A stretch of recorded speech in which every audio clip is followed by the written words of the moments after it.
Сәлеметсіздер ме? Бақ кезет жаңалықтары, мен Әсел Әбілбек. Осы аптада бақ өкілдері кәсіби мерекесін атап өтті.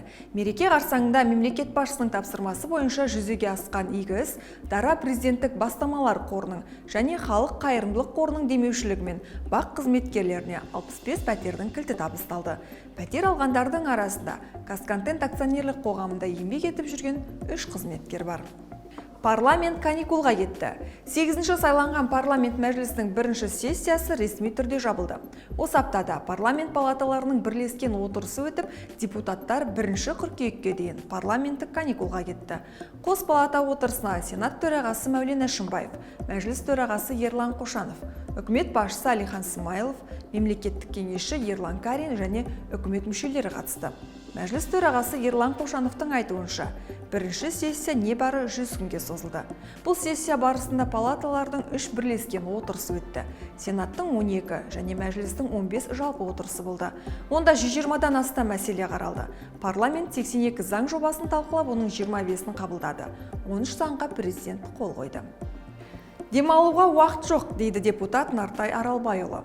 Депутат жазғы демалысын қалай өткізетініне қатысты сауалға жауап берді. Мен ертең көлікпен Батыс Қазақстан облысына жолға шығамын. Елмен, халықпен кездесемін. Ең бастысы өрт сөндірушілермен, орман шаруашылығындағы азаматтармен жүздесемін. Жылу электр орталығына барамын. Киік мәселесі бар, жол мәселесі бар, Бөкей Ордасы ауданында полигон мәселесі бар. Өкінішке қарай әлі күнге дейін кемтар балалар толып жатыр. Солармен жүздесемін, деді Нартай Аралбайұлы. Демалысты әлі ойламадыңыз ба? Осындай сұрақ қойған еді журналистер.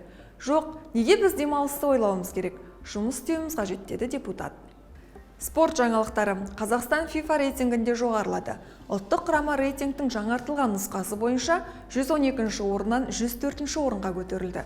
Бұған дейін ұлттық құрама Еуропалық турнирге іріктеу кезеңінде қатарынан 3 рет жеңіске жетіп, H тобында көш бастап тұр.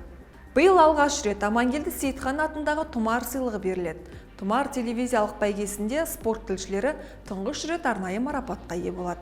Қазспорт арнасының 10 жылдығына арналған салтанатты жиында ақпарат және қоғамдық даму министрі Дархан Қыдырәлі осылай мәлімдеді. Арнайы марапат белгілі спорт комментаторы, ақын журналист Амангелді Сейітханның есім сойымен аталады. Сондай-ақ салтанатты шараға Қазспорт арнасының 10 жылдығы жетістіктеріне шолу жасалды. Жаһандық деңгейдегі дүбірлі додалар, футболдан әлем және Европа чемпионаттары мен республикалық жарыстардың 70% тікелей эфирде көрсетіліп келеді. Еліміздегі және әлемдегі соңғы жаңалықтарды baq.kz сайтынан оқи аласыздар.